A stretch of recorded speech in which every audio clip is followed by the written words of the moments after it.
ilmu agama akan mengawasi kita.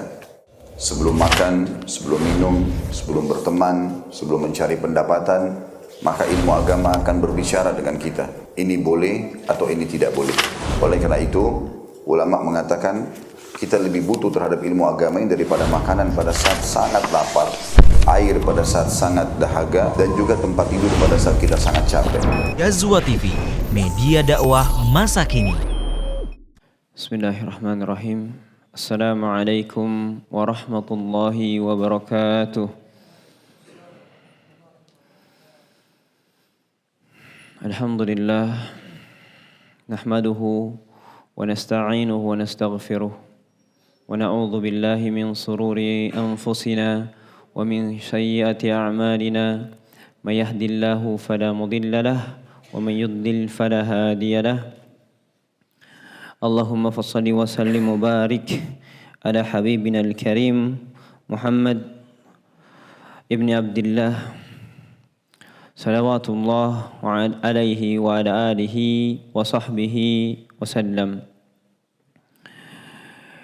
Hadirin sekalian rahimani wa rahimakumullah. Alhamdulillah, di kesempatan yang sangat berbahagia ini di bulan Ramadan, di hari-hari 10 terakhir yang Allah masih berikan amanah kepada kita memuji Allah Subhanahu wa taala dengan berbagai macam nikmatnya. Kita memujinya semampu yang kita bisa, melakukan ketaatan hanya untuknya, dan semoga Allah Subhanahu wa taala menjadikan min ibadihi syakur, di antara dari hamba-hambanya yang pandai bersyukur. Salawat serta salam senantiasa tercurah dan terlimpah kepada junjungan kita Nabi Muhammad SAW yang telah mengajari kita bagaimana caranya untuk mendapatkan pahala sebesar-besarnya di bulan Ramadan dengan i'tikafnya, dengan memohon ampunannya, dengan doa-doa yang dipanjatkan di malam-malam 10 terakhir.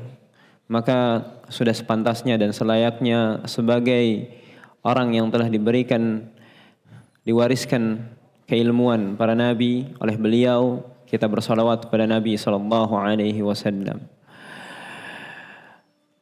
Ikhwah sekalian, insyaallah kita akan melanjutkan pembahasan kitab Riyadhus Shalihin karya Al-Imam Nawawi Yahya bin Sharaf yang sampai kepada hadis kelima dari bab niat. Izin saya bacakan dulu matan hadisnya. Wa an Abi Yazid Ma'ni ibn Yazid ibn al-Akhnas radhiyallahu anhum. Ya.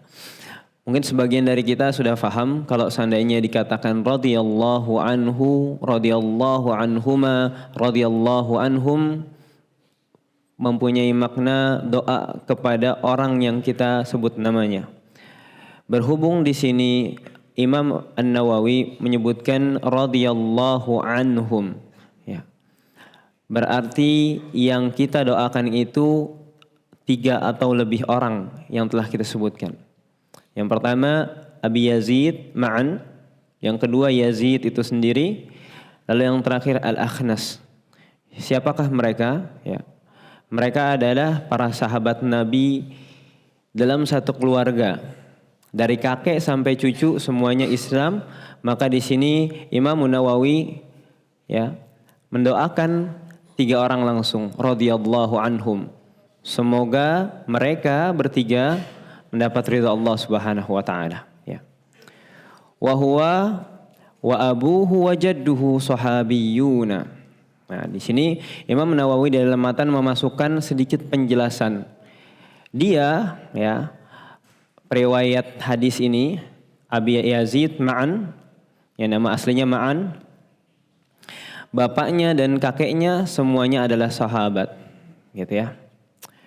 Qala, ya.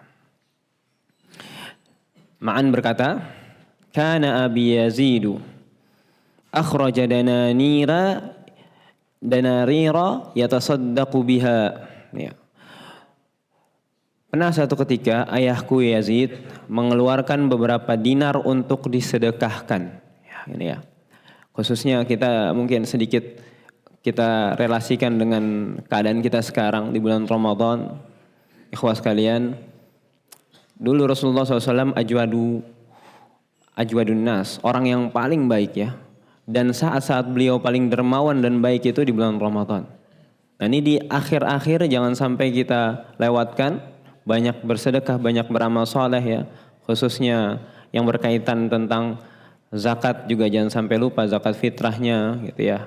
Terus ada juga yang menunaikan zakat malnya di bulan Ramadan, jangan sampai terlupa. Dan sedekah secara umum gitu ya. Karena Rasulullah telah mempraktekkan beliau orang paling dermawan. Dan dermawannya beliau, momen paling dermawan beliau adalah di Ramadan. Ya. Nah di sini Abu Yazid atau bapaknya Ma'an atau Yazid itu sendiri mengeluarkan beberapa dinar untuk disedekahkan. Ya. Fawada'aha inda rajulin fil masjid. Dia menitipkannya kepada seseorang di masjid. Ya. Perlu juga kita ketahui bahwasanya ada satu hal yang dilarang di masjid yaitu berakad niaga. Adapun akad sosial dalam arti tabarru atau menyumbang dan sebagainya itu diperbolehkan. Maka dari sini ketika Yazid bin Akhnas ini bapaknya Ma'an tadi memberikan atau menitipkan uang-uangnya tidak masalah karena akadnya tabarru atau sosial. Adapun kalau akadnya itu niaga, jual beli, maka masjid bukan tempat untuk hal seperti itu. Ya, bahkan Rasulullah SAW suruh mendoakan keburukan. Ya, baik. Fajitu fa'akhadtuha.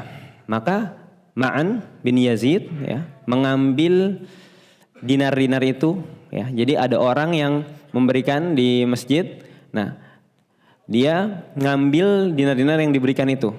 Ya, bukan langsung dari bapaknya tapi punya bapaknya gitu ya. Fa'ataituhu biha ya, maka dia bawa dinar-dinar itu yang diberikan ke Yazid, ke bapaknya. Faqala wallahi ma iyyaka aradtu. Demi Allah kata Yazid ketika dia lapor, Ma'an lapor kepada bapaknya Yazid. Kata Yazid, demi Allah aku tidak meniatkannya untuk engkau, bukan untuk anakku gitu. Maksudnya boleh orang lain yang ambil tapi jangan anakku gitu. Karena saya nggak niat buat anak sendiri gitu. Akhirnya fakhasamahu ila Rasulillah sallallahu alaihi wasallam. Faqala laka ma nawaita ya Yazid wa laka ma akhadta ya Ma'an ya.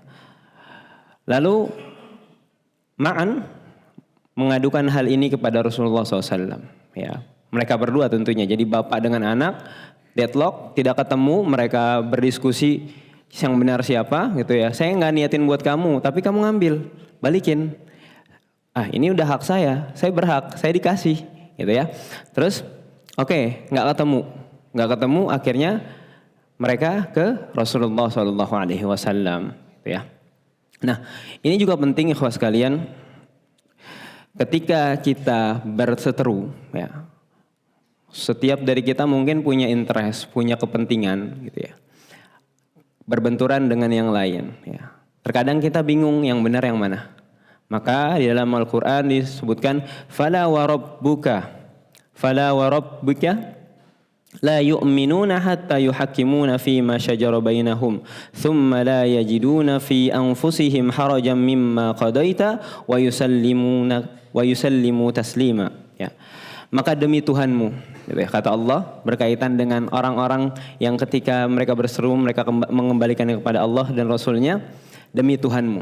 Ikhwan sekalian, Allah Subhanahu wa taala sering di dalam Al-Qur'an berfirman dan bersumpah dengan nama-nama makhluknya ya, wadduha wal fajr la uqsimu biyaumil qiyamah gitu dan seterusnya.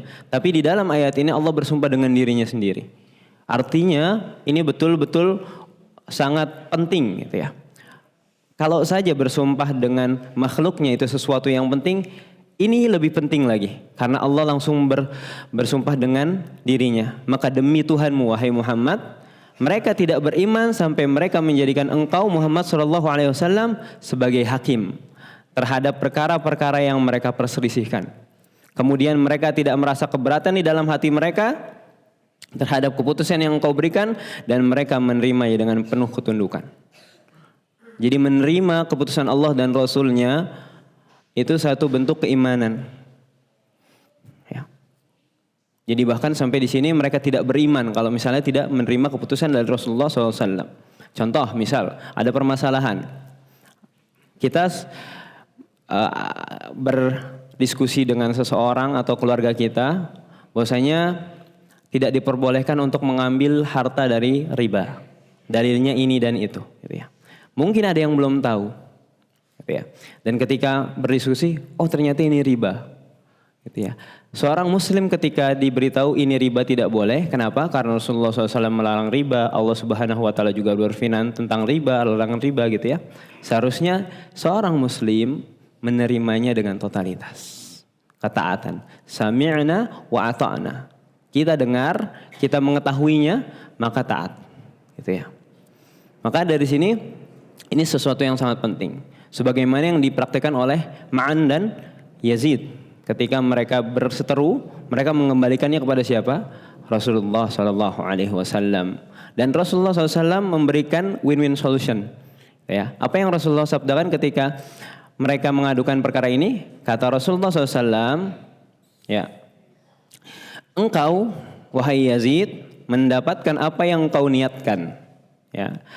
Laka ma nawaita ya Yazid. Sebetulnya bab kita pembahasannya, syahidnya, inti pembahasannya di sini. Laka ma nawaita ya Yazid. Bagimu apa yang kau niatkan wahai Yazid. Walaka ma akhadta ya Ma'an. Dan bagimu apa yang engkau ambil wahai Ma'an. Jadi dua-duanya dapat maksudnya sekaligus, walaupun mereka berseteru sebelumnya, gitu. Rawahu Al-Bukhari, dan hadis ini diriwayatkan oleh Al-Bukhari. Ya. Syekh Muhammad bin Shalih Al-Utsaimin mengomentari dengan hadzal hadis alladzi dzakarahu muallif rahimahullah fi qissati Ma'an ibni Yazid wa abihi radhiyallahu anhuma anna abahu Yazid akhraja darahima inda rajulin fil masjid liyatasaddaq biha 'ala al-fuqara faja'a ibnuhu Ma'an fa akhadaha. Ya. Syekh Utsaimin menjelaskan bahwasanya hadis ini adalah hadis yang disebutkan oleh penulis, yaitu Imam Nawawi rahimahullah, dalam sebuah kisah Ma'an bin Yazid dengan bapaknya. Ya, semoga Allah meridhai mereka berdua, bahwasanya bapaknya mengeluarkan dirham-dirhamnya untuk diberikan kepada orang lain, ya, kepada dan menyerahkannya kepada seseorang di dalam masjid untuk disedekahkan, ya, kepada orang-orang fakir.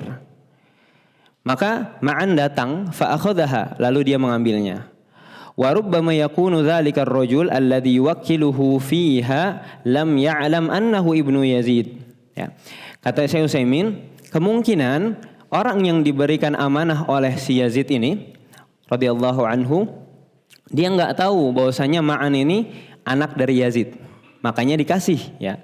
Wa yahtamilu annahu a'tahu li annahu minal mustahiqin. Atau orang yang diberikan harta tadi untuk dibagi-bagikan, jadi perwakilannya Yazid, dia tahu Ma'an itu anaknya Yazid, tapi dia melihat Yazid itu termasuk yang berhak dikasih sedekah. Ya. Fabalagha dzalika abahu Yazid, faqal, maka kabar ini sampai kepada Yazid, gitu ya. Lalu Yazid mengatakan, ma iyyaka aradtu. Ya, saya tidak menginginkan untuk kamu. Ai ma aradtu an atasaddaqu bihadza darahim 'alaika. Atau artinya, aku tidak menginginkan bersedekah dengan dirham-dirham ini untuk kamu wahai Ma'an. Fa dzahaba ila Rasulillah sallallahu alaihi wasallam, maka mereka berdua pergi kepada Rasulullah SAW. Faqala laka ya Yazidu ma nawaita wa laka ma akhadta ya Ma'an, gitu ya. Au laka ya Ma'an ma akhadta. Ya. Mengatakan perkataan yang sebelumnya, gitu ya. Faqauluhu alaihi salatu wassalam, maka perkataan Rasulullah sallallahu alaihi wasallam, laka ya Yazidu ma nawaita, yadullu ala anna al-a'malu binniyat.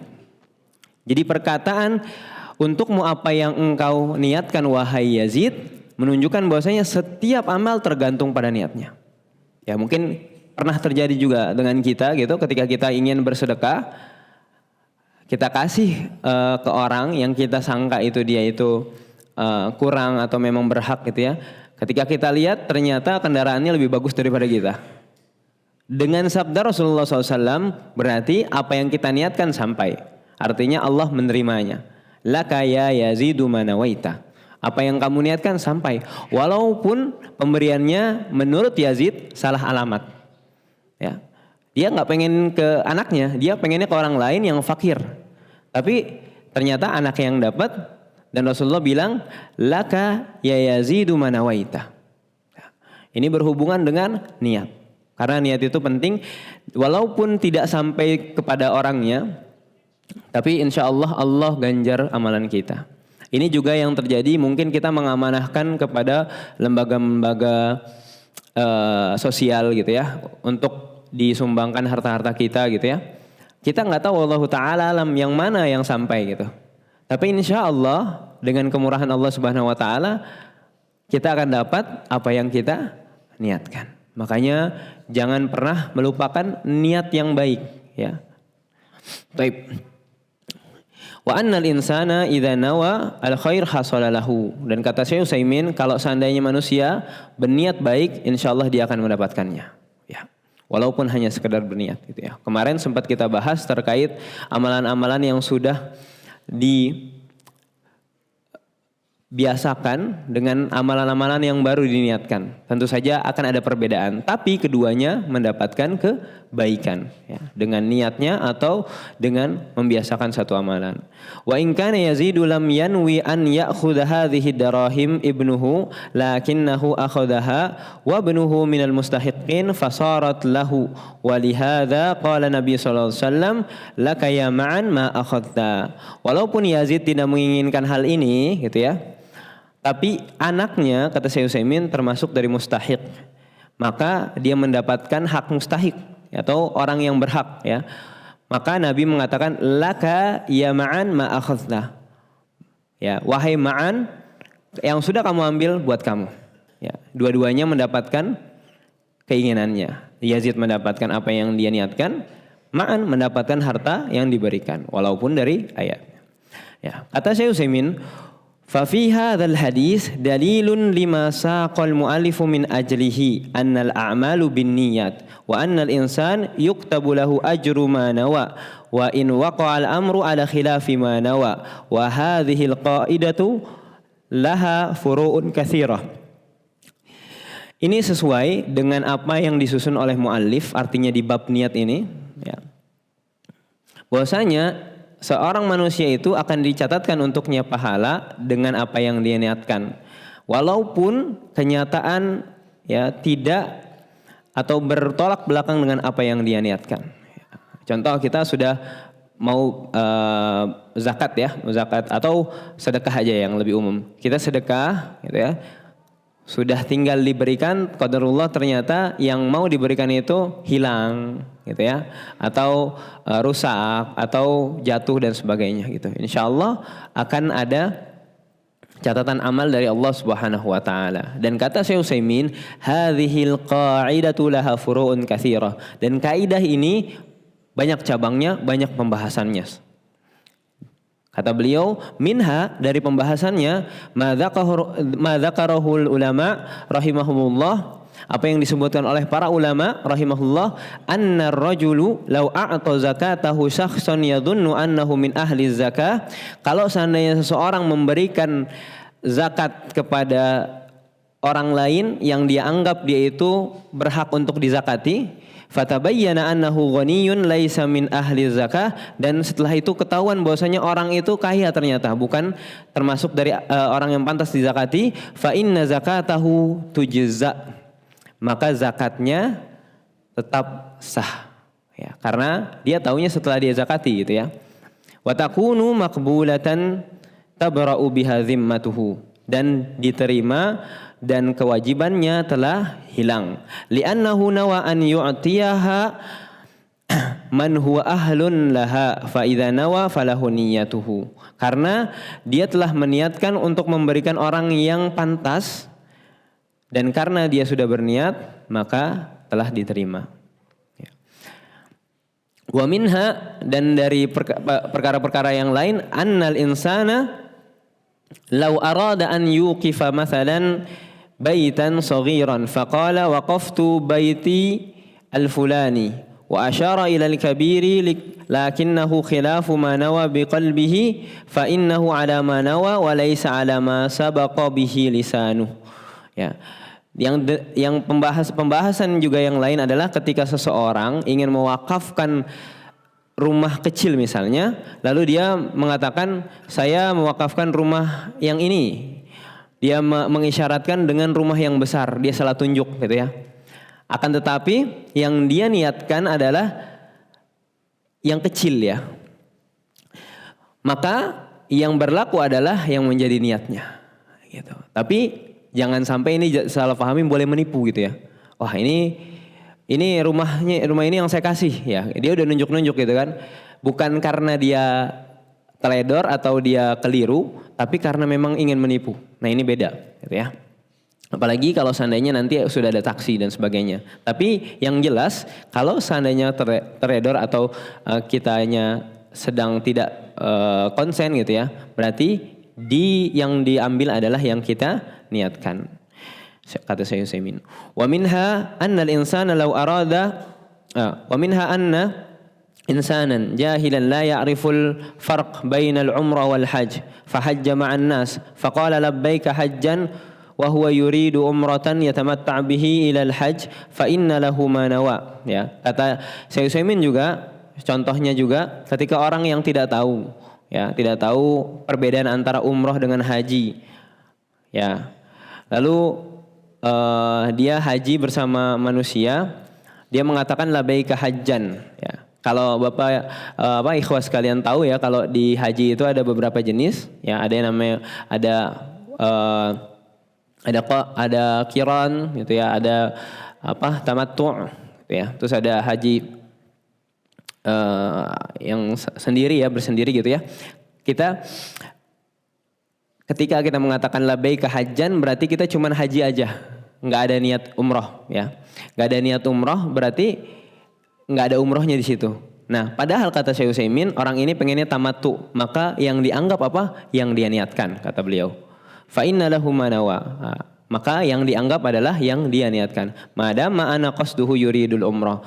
Selama memang dia sebetulnya pengennya umroh, artinya hajinya dibarengin sama umroh. Walakin qala labbaika hajjan ma'a haula'in nas. Akan tetapi karena dia bodoh atau dia enggak tahu, dia ikut-ikut aja labbaika hajjan bersama manusia, bersama orang-orang yang lain. Walahu manawa ya. Wala yadurru sabqu lisanihi bi syai'in, dan tidak menjadikannya rusak batal karena kesalahan dari lisannya gitu ya. Wa minha aidan law qala al-insani li zaujatihi ya. Ini juga terjadi ketika permasalahan talak ya. Kata beliau, anti taliqun yuridu anti taliqun min qaidin la min nikahin falahu ma nawa wa la tutallaqu bidzalika zaujatuhu. Nah, termasuk juga ketika seseorang itu dia pengen ngomong tapi ngomongnya itu terhenti gitu ya. Nah, perkataan talak itu sesuatu di dalam Islam, di dalam syariat itu yang ketika diucapkan bercandanya seperti serius ya, seriusnya itu pasti serius gitu ya. Artinya nggak boleh bercanda-bercanda gitu. Tapi ketika seseorang itu pengen bilang anti talik, dia tadinya mau ngomong yang lain tapi terhenti gitu ya, maka tidak dianggap talaknya, kata Syekh Utsaimin gitu ya. Jadi dia maksudnya dia bilang gini, anti talik, kamu saya talak ya. Maksud yang dia pengen omong sebetulnya adalah kamu saya talak, artinya saya lepaskan dari satu kekangan gitu ya. Artinya maknanya berbeda dengan makna talak dalam pernikahan gitu ya. Nah, kata Syekh Utsaimin, falahu manawa wa la tutallaqu bihadza zaujatuhu, dan tidak dijadikan talak ya kepada istrinya ketika itu. Wa li hadzal hadis lahu fawaidun katsirah wa furu'un muntashirah fi abwabil fiqh. Dan hadis ini ya, walaka ma akhadta walaka ya ma'an ma akhadta, itu banyak sekali pembahasan tentang fikih terkait situ ya. Nah, ada satu lagi yang terakhir mungkin Bahwasanya dari hadis ini kita bisa simpulkan bahwasanya boleh seseorang ya bersedekah kepada anaknya. Nah, ini ya. Padahal mungkin di sini posisinya Ma'an itu sudah dewasa, berarti dia sudah bisa menafkahi dirinya sendiri, gitu ya. Tapi diperbolehkan seorang ayah bersedekah kepada anaknya, ya. Wa dalilu ala hadza anna Nabi amara bi shadaqati hatha 'alaiha. Farada Zainabu wa zaujatahu Abdullah bin Mas'ud. Nah, hadisnya kata Syekh Utsaimin adalah termasuk dalil penguatnya adalah kisah Zainab dan Ibnu Mas'ud. Ya, yang dia disedekahi oleh anggota keluarganya. Zainab punya kelebihan harta. Ibnu Mas'ud suaminya diberikan harta dari Zainab dan Nabi memperbolehkannya. Ya, ini salah satu dalil pendukung bahwasanya anggota keluarga kita boleh kita sedekahi, gitu ya. Tapi posisinya di sini Ma'an sebagai orang yang sudah pisah. Dalam arti Ma'an punya keluarga sendiri berarti gitu ya. Nah, dengan catatan kata Syekh Utsaimin juga bahwasanya kalau seandainya orang yang dinafkahi ini atau orang yang diberikan sedekah ini dari anggota keluarga itu tidak mengurangi nafkahnya, gitu. Tidak mengurangi nafkahnya. Contoh misalnya kita punya anak, gitu ya, dia mungkin juga udah kerja gitu, tapi masih kita kasih nafkah gitu. Nafkah kita misalnya 1 juta sebulan untuk dia, tapi karena dia punya utang gitu ya, karena ada musibah atau apa, dia punya utang, kita kasih sedekah dia 2 juta untuk melunasi utangnya di luar dari nafkahnya gitu. Nah, jangan sampai kita bilang kita sedekahin, terus habis itu kita bilang itu nafkahnya, mengurangi nafkah gitu. Nah, ini yang perlu diperhatikan kata Syekh Al-Utsaimin. Oke, mungkin kita cukupkan untuk pertemuan kita kali ini. Semoga ini bisa menjadi satu faidah untuk kita semua ya, untuk mempelajari ilmu-ilmu yang Rasulullah SAW mewariskan kepada kita. Dan semoga Allah bukakan pintu kita pemahaman agar kita mengerti tentang agama kita. Dengan mengertinya kita agama kita, insya Allah Allah bukakan pintu-pintu kemudahan dari berbagai urusan kita. Ya, khususnya yang berkaitan tentang akhirat dan umumnya juga tentang dunia. Wallahu ta'ala a'lam. Kita tutup dengan doa kafaratul majlis. Subhanakallahumma bihamdika asyhadu an la ilaha illa anta astaghfiruka wa atubu ilaik.